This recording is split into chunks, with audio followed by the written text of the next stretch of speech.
Welcome to the RebelRebel Podcast. I'm your host, Michael Dargie. The RebelRebel Podcast is a show that celebrates creative rebels and entrepreneurs all over the world. It's a love letter to those people who think audaciously and act courageously in the pursuit of making the world a better and more interesting place. Thank you to Make More Creative for producing the show and helping us reach people in 65 different countries. 65 and growing. That's incredible. If you're a creative rebel with a story to tell, or you know one, head on over to the RebelRebelPodcast.com and fill out the guest request form. We'd love to hear from you, first of all. And second of all, who knows, you might be the next guest on our show. And while you're thinking about all that stuff, why don't you like, share, subscribe, wherever you do that stuff and wherever you're seeing this or hearing this.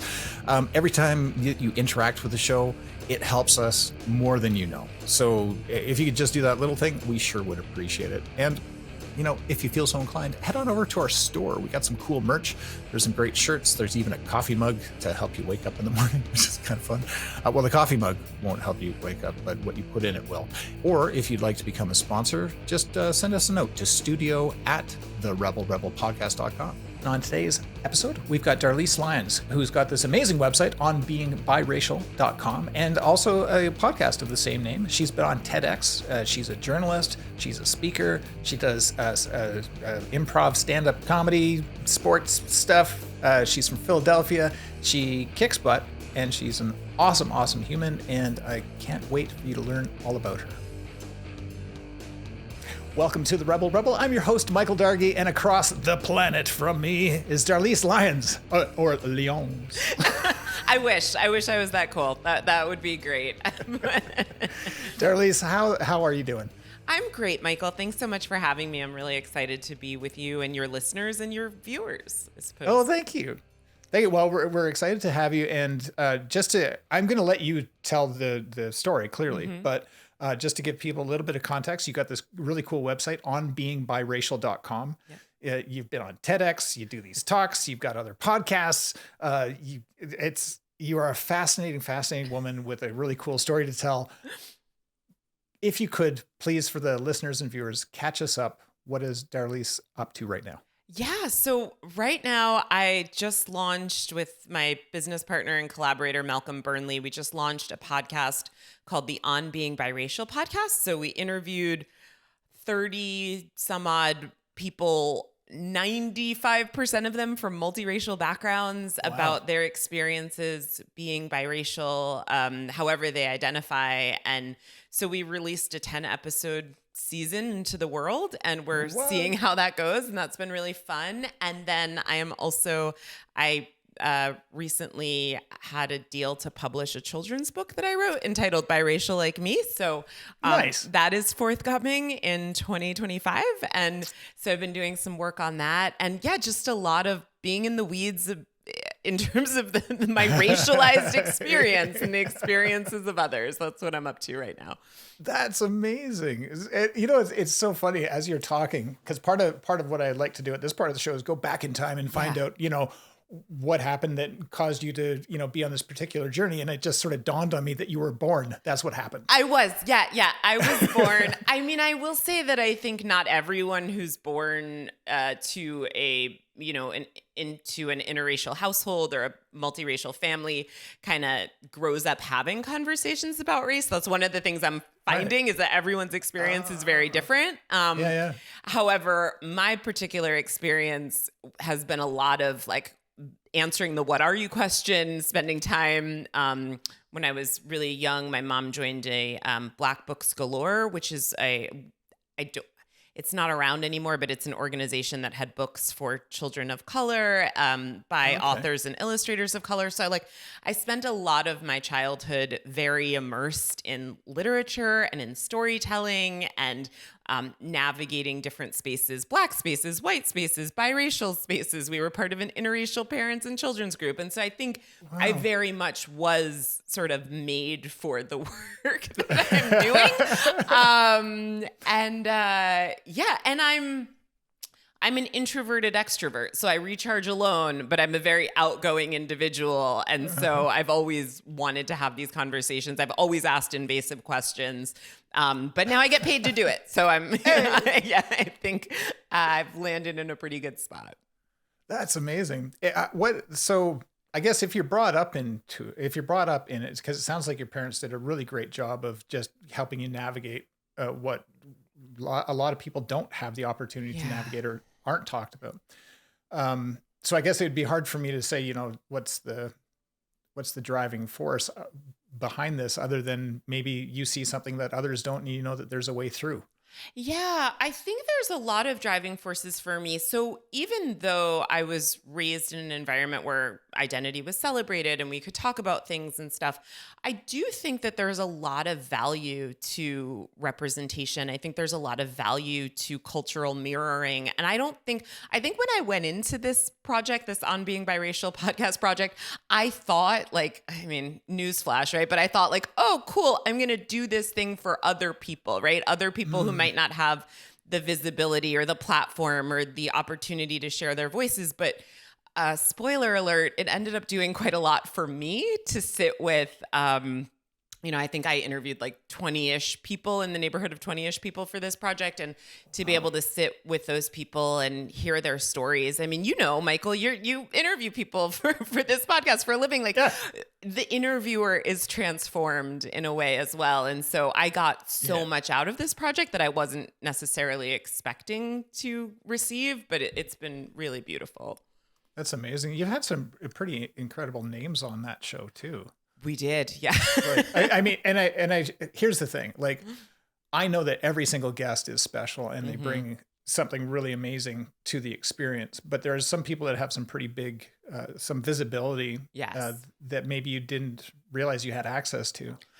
Yeah. And some people that I would have assumed would be really inaccessible to me and to our project. But, people I think want to share about the work that they're doing, and they want to share about their identity and experiences. And I also feel like I'm not afraid of rejection. I'm not afraid to be told no. So it professionally, personally is a different story, but professionally.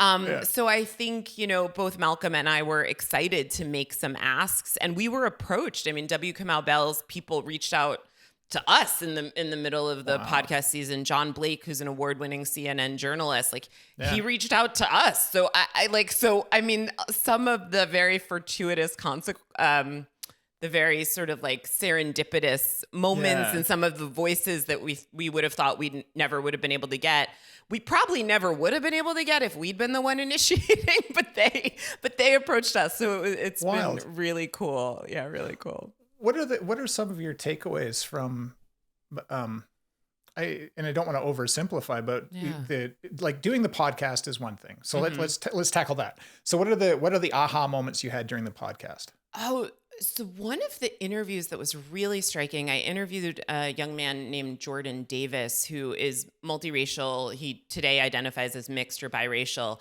but he was actually for years part of a white supremacist and neo-Nazi movements. And that was something that I know.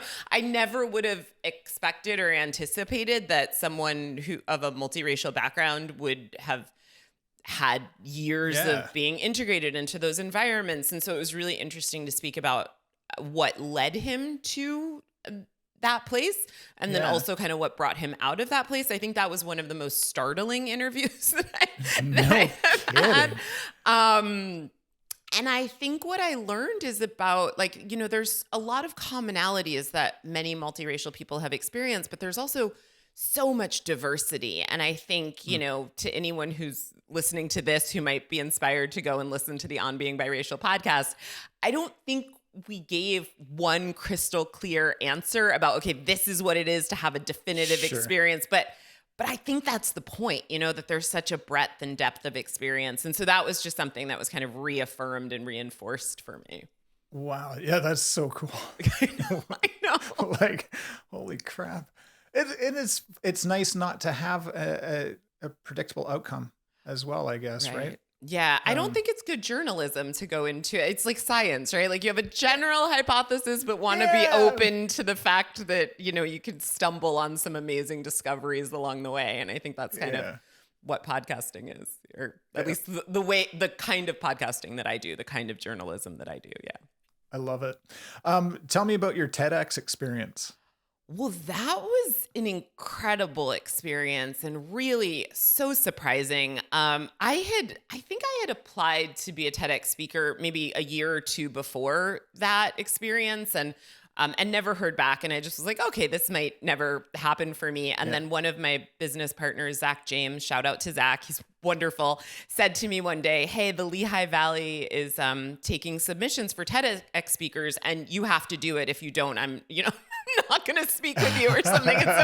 And so I sort of begrudgingly submitted my my application, not thinking that anyone would get back to me, but they did. And we had a meeting, which I thought I was going to have to prove myself to these people, but they were so kind. And they just said, tell us what we can do to make you feel comfortable doing this. And we would love to work with you. And I thought, that's amazing. Such serendipity. And they were so supportive. Michael, I have done a lot of speaking engagements over the course of my professional career. And I would say that TED was probably there was so much hand-holding along the way that it was probably the easiest thing I've ever, I would have thought it was the hardest, but it was kind of the easiest because you had so much built-in support. I think there is kind of a formula that they kind of want people to follow. So it, in some ways it felt like the lightest lift because we got to do multiple drafts and back and forth. And there was so much, support and TLC along the way. I will say, I think the hardest part of it was that it was during the middle of a global pandemic. And so there were concerns about, well, are people going to be able to come because of COVID? Right. And so they had it outside. Anyone who's seen the video will know that I wore a dress that I don't know why I wore it, because if a strong gust of wind had come, I might have Marilyn Monroe'd the situation. And so it was those things I think were a little more nail biting about the experience. Will the stage, like the structure kind of stay up, or is it going to fall down because of the gusts of wind? And so all those behind the scenes things I think were very funny and very I guess I would say a little nerve wracking, but the experience itself was really pretty seamless and beautiful. That's awesome. Yeah. That's so good. Yeah. So I had this question popped into my head. So can you remember the synopsis of your TED Talk? Yeah, I can. Yeah.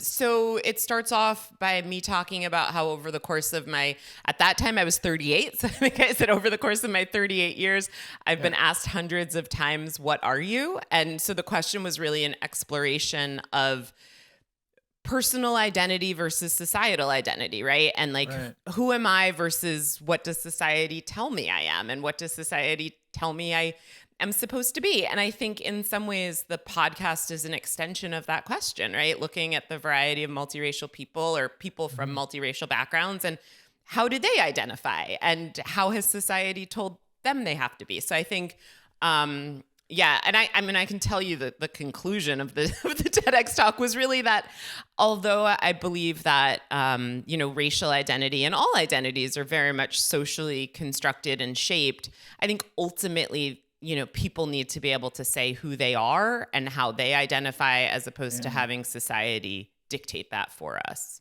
Yeah. Oh, that's such a great point. I'm sitting here, a middle-aged white guy who has never been asked, what are you? Yeah. Right. So part of me is trying to figure out what does this mean?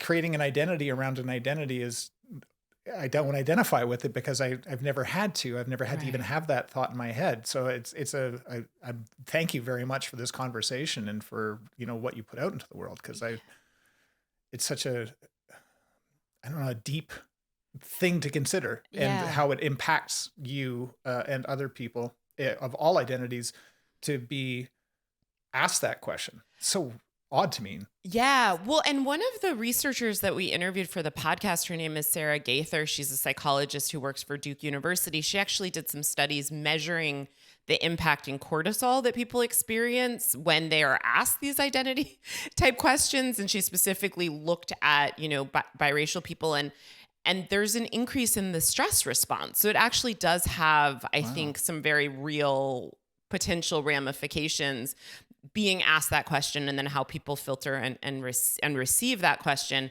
can have an impact on people's quality of life and their health and their longevity and all of these things. And so I think, it's to your point.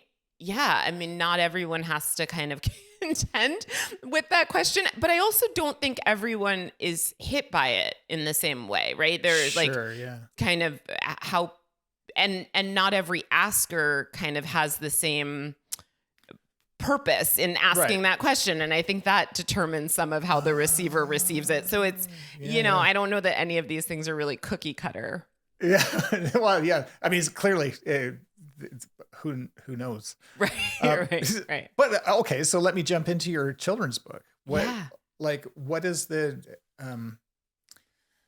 what does that look like for you?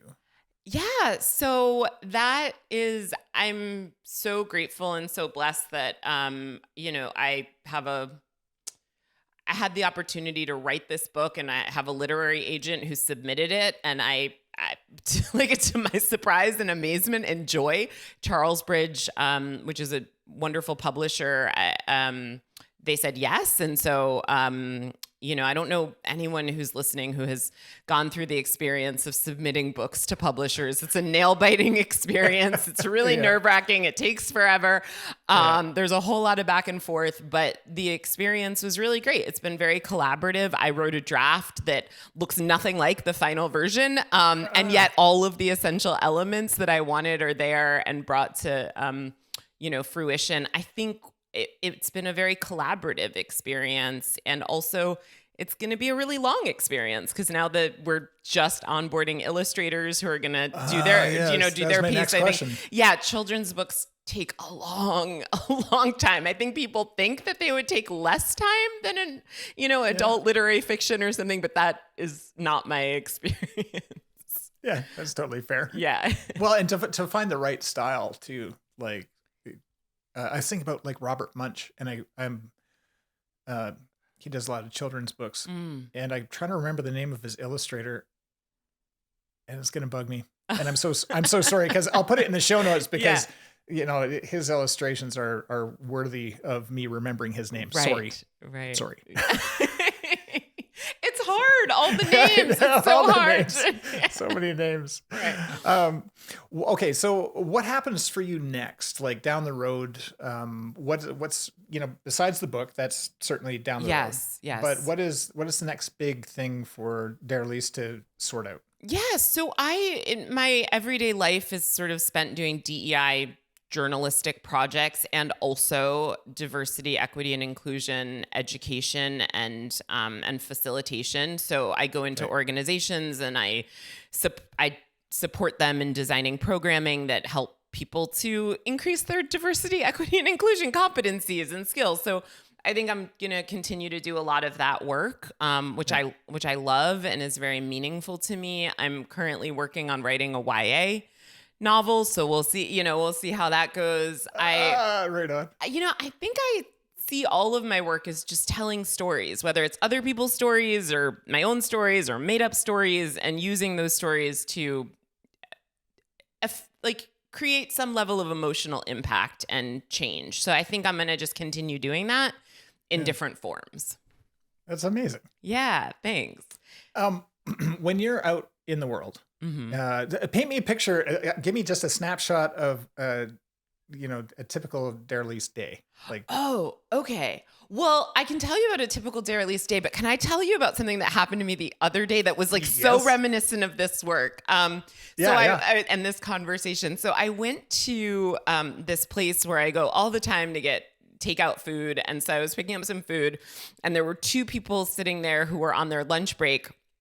And one of them said to me, he's like, "So what are you? We bet on what you are." And so so what are you? And I was like, "Wait, what do you mean?" And he's like, "No, racially, what are you?" And I said, "Oh, I'm black and white." And he goes, "Oh, I won. I knew that's what you were." And the other person's like, "Oh, I thought you were something else." And it was really kind of it's surreal. Yeah, it was very surreal because I'm doing this work and it's something that hasn't happened to me in a while, but it's like, oh yeah, okay, right. Like this happens. This happens. Yeah. And this is why I'm doing this work. So that was not a typical day in the life, but it was what happened to me, I think 2 days ago. And that's the first thing that came to mind when you asked me. Wow. So let me ask you a question. Do you take a moment to educate, or do you how do you deal with that? That's such a great question. I think, I sort of look at, and I know that intent does not determine impact. And a lot of the work that I do is educating people about that, right? That intent and impact don't always coincide, right? And, but I, in that moment, really did look at the intent of the people. And I think they were just kind of curious and perhaps a little inappropriate, but also kind-hearted individuals. And so I just engaged on that level and with that, assumption. But I think that, if I was in a corporate scenario or I was running a group, or honestly, really, if the question was asked of someone else, I think I might be more likely to take that as a teaching moment than if it's asked. It's just myself. I think I just reacted. But I'm also someone who's not offended by that question. Like I find it to be a curious question that's not particularly socially aware, but I'm also, I'm not, I just kind of tend to be perhaps flattered by anyone who's like remotely interested in me and wants to know more. Which I don't know, maybe I should go to therapy or something. I don't know. I think that's legit. Like, it's an interesting thought process to, because again, we're sitting here talking. I'm just like trying to put myself in that position. And like, certainly I'm a people watcher. Right. And like, I like to understand people and know them. And I can't see myself asking anybody, what are they? That seems so off base. But I guess to your point, I understand maybe what the intent was to, put you in a box somewhere to satisfy a curiosity or to learn more or to show that they're open-minded about wanting to know, to have the you know what I mean? Like you can paint it with a lot of different brushes, but I think if we could have a teaching moment now, what would your teaching moment be to people that just want to blurt out that question to biracial people? Yeah. So I think what I would say is that biracial people experience and filter and interpret that question differently. And so if you don't know the person that you're talking with, I personally would err on the side of not asking someone that question, and getting to know the person as a person. I mean, sometimes it's strangers passing in the night, but those particular people, their lives weren't materially impacted by knowing my racial identity in any way, right? They didn't have to know that. But if it's, if it's a coworker, if it's a friend, if it's a family member, like get to know the person as a person. And over the course of time, you will naturally get to know about their family, their background, their race, their gender, their orientation. But I think also, we can't make assumptions on the basis of how a person might appear to me or to you or to, so I think I just would encourage people to be a little more patient and perhaps less invasive, and to just know that like, I don't have to know everything about someone else, right? It's really like, can I get curious about myself? Why do I want to know so bad, right? Like maybe I can take a little bit of time to question myself about that. What would I make it mean if I know that someone is Black identified, let's say, versus biracial identified, or Latina versus Indigenous or something? Like what, if I'm curious about that, well, why? And what does that say about me? And what does that say about the biases and the filters and the interpretations that I bring to my interactions with someone of a certain identity, And sometimes people are asking because they just want to know, are you like me, right? Like if I'm a Spanish speaking person and I encounter someone else and I want to know, do you speak Spanish? Can we engage on that level? Like I think that's part of the conversation too. So it's kind of like, what's your why? I think I would invite people to think about. Love that. That's lovely. Thank you. Thank you. Thanks for asking that question. Yeah. So when you're out in the world, and let's say that you're on your way to pick up your food. Yes. So you're walking down the street, you're whistling a jaunty tune. I don't know if you whistle. Not well. Although when we came on this recording, you entered with a whistle, which I really appreciated. So, So okay, you're humming a fun song to yourself, and you're thinking, what is the one thing that you wish the world knew? And it doesn't necessarily have to be on your work, through DEI. It doesn't have to. It could just be, marinara is not an appropriate sauce for pizza. Right. I mean, I think it's a little deeper, and perhaps in this moment, this is what I want people to know. But perhaps if I was hungry, it might be the marinara thing or whatever. Yeah. But I think just that everyone's story matters. I feel so lucky to be able to spend most of my life listening to people's stories. And it's all types of people with all sorts of stories and all sorts of experiences that I will never experience. And I'm just so fascinated by human resilience, by our capacity for kindness and love and pain and joy and, all the things. And so, I just feel like we should really be a little less self-focused, right? A little less like my story, and listen to the stories of others. And I know I just suggested that people be introspective, but I think introspection is a little bit different than kind of self, just kind of leading with oneself in the way that I think most people, I live in the US, and I think I can say that most people in the US speak more than they listen and like want to be heard more than they want to hear. At least that's been, a common theme that I've recognized. I think that's endemic everywhere. Daralyse. I really do. I find that regularly. But so to transition, do you travel? I do. Yeah, I do travel. Or internationally? Yes, I do. I haven't done it as much lately, but I travel for work and for pleasure. Yeah. And what's your favorite places to go? Like what fills your bucket? Oh my gosh. Anywhere with a beach. I just love anywhere. If there's a beach and water that is swimmable, I'm there. And I also really love going places where English is not the native language, and kind of just being exposed to other cultures, other languages. So I think those would be the two things. If there's a place with a beach where English is not spoken, I want to be there. Where have you not been that you will go before your time here is up? Well, it depends on how much time I have. I don't know that I can project when my time is up. I could, but assuming that I live a good, long, healthy, vibrant life, I would love to go to Belize. I would love to go to France. I was in Spain, but only for lunch. So I would love to go back there and stay for a longer time. I'm going to Spain for lunch. I know. I wish I could stay, but I can't. I gotta go. Well, if it makes you, it was on a layover. We were headed to Italy, and we had a layover in Spain. But I want to go back and spend some time there. I'd love to go to Brazil. There's just a whole lot of places. Yeah. Okay. Yeah. So beach, check. Swimmable water, check. Yes. Foreign language, check. Anything not English, check.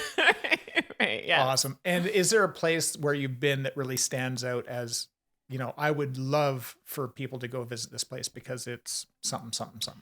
It's really interesting, Michael, because I always remember vacations by the people that I went with. So it's not, fun. And by the people that I met and the experiences that I had. So, and that's something. Yeah. So, I mean, I could say the island of Culebra, which is, a part of Puerto Rico, was beautiful. But I also went there with someone phenomenal who I love very much. So I don't know. So we got to go with them. Right. Yeah, that's true. That's true. But I can also sit in my couch with my best friends or with family members and stuff and have a great time. I would rather be at my apartment with someone that I love than, backpacking across Europe with someone that I don't particularly choose to spend time with. So yeah. Fun. Yeah. And I'm an introvert. So I think that's perhaps why it matters so much to me who I surround myself with. And for sure. Yeah, absolutely. I'm also an introverted extrovert, and I find it fascinating that, you're the same and you like speaking to people, but you get to choose the space of the interaction. Yes. Well, that, and also there's generally there's a reason, there's a purpose to the interaction. There's like it's not just small talk. I mean, small talk at a party is my least favorite thing to do. Yeah. I'm the one who's at the party who's like, tell me about your childhood wounds. What are your life aspirations? I mean, it's great, but those invasive questions. If I weren't a journalist, I would be very much in trouble for the questions that I have. Hilarious. It's so good. Yeah. Are you a voracious reader? Or you? I am. I go through seasons. When I'm writing more, I'm reading less. And when I'm writing less, I'm reading more. But I love reading. I love listening to audiobooks. I think I listen probably more than I read books and turn pages. And I love listening to podcasts as well. Nice. What is your, so if you could offer one of your favorite books on any subject, what would that be? Oh my gosh. I love torturous fiction. I love really devastatingly sad. Yeah. Torturous fiction. One of my favorite books ever is Wally Lamb, She's Come Undone. I like anything by Toni Morrison. Louise Erdrich wrote Tracks. I love that book. I just really love really sad, heart-wrenching books. Like right in the feels. Yes. Yeah. If it makes me cry, all the better. I love a good cry. So yeah. All right. What are your favorite podcasts? Like what's on your playlist? Ooh, okay. So right now, in addition to listening to Ramit Sethi's podcast that's about like finance, I'm listening to that, but I'm also listening to one of the producers on the On Being Biracial podcast is named Emily Previty, and she and her partner, her business partner, just came out with a new podcast called Obscured. And so I've been listening to that a lot. It's fabulous. It's about, their first season is called From Words to Weapons, and it's about survivors of law enforcement trauma. And so I've been listening to that, which is really deep and meaningful, and loved like S-Town and Serial. I mean, there's just a whole lot of podcasts. I love your podcast. Rebel, I know. I was gonna say, I love Rebel. And I think what I love about Rebel specifically is these deep explorations into individual stories. And I think I like those podcasts that are kind of interview based, and really you get to know a person, you get to know their journey, especially because Rebel kind of looks at stories that are perhaps off the beaten path, where people have taken non-traditional paths. So I love that. And then I love kind of like topical podcasts that infuse a number of different voices around a theme. So I'm really a podcast junkie, actually. Right on. Yeah. That's so good. What is your... and I would have said Rebel with or without your prompting. I was just saving it for the end. I was saving the best for last, I want to say. So yeah. You're so sweet. Thank you. What is your... that food that you pick up, you don't need to tell me the restaurant because we don't need stalkers. Yeah, no. But yeah. What is the food? Blackened salmon salad and French fries on the side. Yeah. Very specific. Yeah. Okay. Blackened salmon. Yeah. What about you? What's one of your favorite like go-to takeout orders? I do. Okay. Guilty pleasure time. Yes. Guilty pleasure time. Yeah. It is. It has to be like just awful Chinese food. That's delicious. That's very delicious. Ginger beef, which was invented in Calgary, Alberta. Oh, okay. Right? Yeah. Do you guys get ginger beef down there? I personally have never had it. But that's not to say it's not on a menu occasionally. I don't know, but sounds good. It sounds very good. It's delicious, but I love that. The chow mein and the chicken fried rice and all that, like all the stuff that's bad for me. And I'm a mostly vegetarian, but I'm not ardently so. Yes. I do it for... Well, the fact that you led with ginger beef, would lead me to believe that you're probably not. Probably not all the way. Not militantly vegan or anything. Yeah, but that's definitely it. And really good pizza. Anything with like a good cheese on top. Oh yeah. I know some people are like, oh, that's not real pizza. Real pizza doesn't have cheese on top. I'm just like, that's bullshit. Oh no. And even if we don't call it pizza, if it has cheese on top, I'm in. If it has cheese, you had me at cheese. Yeah, you had me at cheese, right. That's all that really matters is the cheese when it comes down to it. That's true. That is true. That's great. What is your guilty pleasure? What's the thing that you do just for you that, recharges you? Oh, okay. So there's healthy things that I do, like dancing and comedy improv and stuff that recharge me. But when you say guilty pleasure, it would probably be watching Netflix. I watch an embarrassing amount of Netflix. And I watch embarrassing shows on Netflix. Give me one. Give me one of your embarrassing shows. Sure. Well, I don't know how embarrassing this particular one is, but it's the one that I'm currently watching, and I'm watching it straight through all the seasons. I think there's 8 seasons, but Suits, I'm like really, I'm very in it. I'm in. Very in it. Yeah. I mean, I don't think I finished it actually. I think I trickled out around season 5 or 6. But I hadn't come back to it. And then I was like, I was going to get back into it. And then something happened and it drifted away, but it will come back. Well, that's what I was going to get back into it. And then I realized that I forgot the first 3 or 4 seasons that I'd watched. And so I started at the beginning. And so I'm never going to get that time back, but I'm just continuing. I understand. I'm the same way with Castle. Oh, okay. Yeah. Nathan Fillion. I've heard good things. It's so good. I know. Nathan Fillion, if you're listening, I want you on the show because we got to talk. Yeah. Manifestation. It'll happen. You just keep putting it out there. Maybe one of your listeners will know Nathan Fillion and connect you. Well, he's from Alberta. So he came from a tiny town just north of here called Edmonton. He was at Rapid Fire Theater for a while, if memory serves, which was an improv theater. So tell me about your improv. Oh, great segue. I love that. Yeah, that was nailed it. Yeah.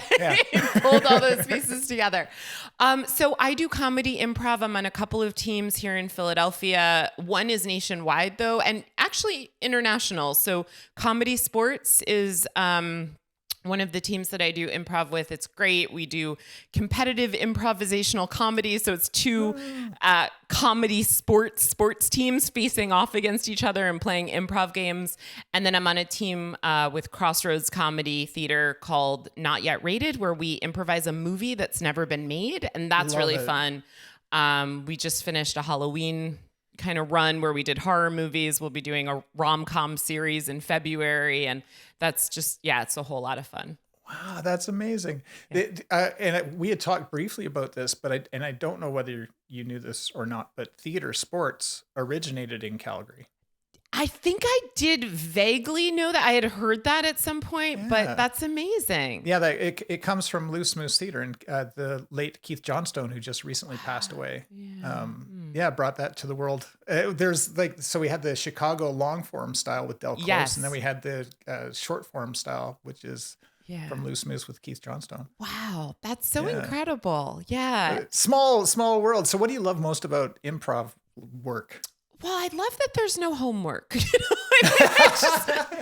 just love that you could just sort of go and play and be fully and completely engaged in the moment. All of my other hobbies, I found a way to monetize. I mean, at one point I did yoga for fun, and then I became a certified yoga teacher, and I was teaching yoga, and I would talk to people for fun and write for fun. And, but I think for me, improv comedy, it's just always going to be something joyful and play-based and no expectations. Yeah, no expectations. And there's some literature that I think it's 80% of individuals who are incarcerated did not play as children. And I think there's so much value in play, whether when we're young or, I'm 40, at my age or older or younger. I just really feel like play is something that people who are deprived of really have a lot of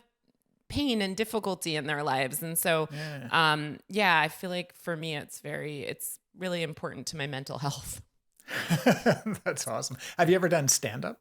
Oh, I would be horrible at stand-up. I think I would be so bad at stand-up because improv, I can make other people look funny. I'm really supportive. I enjoy that. I know I can be on stage with a microphone. I'm holding a microphone right now for anyone who can't see this. But you were my first, by the way. Who was holding their own microphone? Yeah, love it. But I don't know. I feel like stand-up is very, it's beautiful, and people who do it well, I really, really admire them. But there's a level of vulnerability required in stand-up that I think, for me, is even goes beyond storytelling, perhaps. And I'm happy to have, like, I'm happy to fail, but I don't know that I would want to get paid to fail. Like, I feel like I wouldn't want to go on stage and flop in the moment, but I'm happy to have many failures along the way, like many drafts that don't make it, many, I don't know, gigs that I don't book. But I just feel like there's a level of resilience and rawness to stand up that I would not. It'd be tough. Yeah, it would be really hard. I think the nice thing about improv is that you learn to fail gracefully, and failure is part of the journey, and we love the failure. Yeah. Like that's, whereas, stand up, it's a different thing. Failing in stand up, because I've shit the bed in stand up. Oh, have you? Okay. It's not awesome. It's not. Well, audiences are way more supportive. Improv audiences, like, they just love you. They want you to succeed because you're using their suggestions. In stand up, if someone yells at you, they're usually heckling. It's just, it's not totally different dynamic. Yeah, right. Oh, amazing. Oh, so good. So you do both, or stand up and improv? Well, I would not say that I do stand up. Okay. I have done stand up. Okay. So I've done 12 shows. Yeah. But I've only done 5-minute spots. Okay. They've been an equal mix of awesome and awful. Yeah, that sounds right. Yeah. And now I've done countless improv shows, and I would say that that's about the same. Equal parts awesome and awful. But the nice part about the improv is that the awful is fun. It's hilarious. Yeah, right. Because it's just, you're just trying stuff and you're experimenting. And the awful in stand-up is, I didn't hit the beat correctly, or I tried something new that just did not go. Right, yeah. Or in one case, I stood up and I think I got like a minute into my 5 and I just went blank. I couldn't think of it was just gone. Oh, no. Oh, yeah. Wow. Yeah. And, I remember walking, I was just like, and I got nothing. And it felt like a half hour. It was probably only like 30 seconds of me just, the cold sweat, the panic, all this stuff. And then, I took a page out of my improv book and thanked everybody and said, yeah, I'm done. Thanks very much. That's my time. Good for you. And put a big smile on my face and walked off stage and was just like, holy shit. Yeah. Oops. Yeah. I once did something similar in improv. There was a joke telling game and I went to tell a joke and then I realized the joke was inappropriate. And then I just started to laugh and I just laughed for a good 30 seconds. But, the audience was very supportive and they were laughing too. It doesn't work in stand up. So, and I had teammates who kind of came on and they told their joke and I kind of rallied, but it's different. It's very different. Yeah. Have you ever done proper theater? Yes. Mm-hmm. Yes. Okay. And I still occasionally, every year or two, I'll get a call and I'll do something out, some Philly fringe theater or something like that. That's just for fun. Yeah. Philly fringe. Yes. Yeah. So tell me about Philly cheesesteak. Well, so I have celiac, so I am gluten-free. Oh. I know. So when I do have that cheese on my pizza, it has to be gluten-free pizza. So I will say that before I knew that I had celiac, I moved to Philly in 2009 and was diagnosed in 2012. So before I knew I had it, I had some really delicious cheesesteaks, but it's been well over a decade, so I don't really. It's a hazy memory. Yeah, it's distant. Yeah.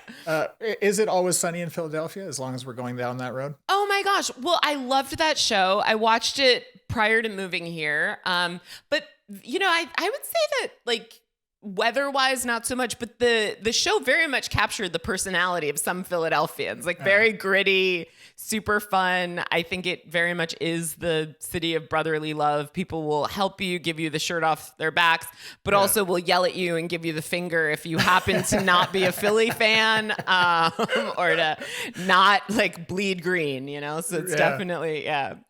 And did you ever watch Welcome to Wrexham? Are you a McElhaney fan? I never have. I haven't watched that, but should I? Should I add that to my list? You probably should. Okay. Okay. Yeah. We'll throw that in there. Just add that to your guilty pleasure list. I will. Yes, it's an ever-growing list. I'm happy to add to it. Amazing. There's these people out in the world, Daralyse, who are about to embark on all sorts of adventures, whatever that happens to be, and it. In the case of your work, it might be finally deciding to identify a certain way, or to show up a certain way, or to even look at the possibility that they might be mixed race. Maybe they hadn't done that before. Right, yeah. Or you're an entrepreneur, or you're an artist about to step on stage for the first time. What is your piece of advice for those people? So this comes directly from improv, I think, which is yes and. Like so much of my life and my journey has been about saying yes and trying the thing and taking the risk. Like when I got into journalism, it was just because I said yes to go to a party. And then I went to a party and I met an editor and I talked to him and said, have you ever thought about doing a story on this? And he was like, oh, great. Why don't you pitch it to me? I wasn't a journalist. I didn't know what I was doing, but I went home and I pitched him the story. When I did TEDx, like I didn't, I just said, yeah, a friend said, do this thing. And I said, okay. So I think just, being willing to do things imperfectly, being willing to start and then figure out the rest later. I mean, I wouldn't say be irresponsible necessarily, but I just feel like people hold themselves back so much. And for me, if you start moving forward, I feel like the path reveals itself. Oh, that's amazing. I recently read a book called The Obstacle is the Path. Oh, which seems kind of similar. Yes, I love that. Yeah. Oh, this has been so much fun, Daralyse. Thank you so much, Michael. The time has flown by. I feel like I could keep talking to you for another hour. This is great. We will have to come back for part 2. I would love that. Yeah. Sometime in the future, we will reconnect. And who knows? I might find myself in Philadelphia. Please come. I will happily take you out for some very bad Chinese food or to get a cheesesteak and that I will watch you eat and I will eat out the innards. Amazing. This has been so much fun. Thank you so much for being on the show. Thank you so much, Michael, for having me. And thanks to everyone at home or wherever they happen to be listening to this. Thank you so much for listening. I've been your host, Michael Dargie, and this has been the RebelRebel Podcast. It's a podcast for creative rebels and entrepreneurs all over the world. And hey, if you're a rebel or you know a rebel, why don't you head on over to the RebelRebelPodcast.com and fill out our guest request form. We'll get back to you within 24 hours, and maybe we can share your story with the world. Don't forget to like, share, or subscribe wherever you get your favorite podcasts. And thanks so much for listening. Until next time.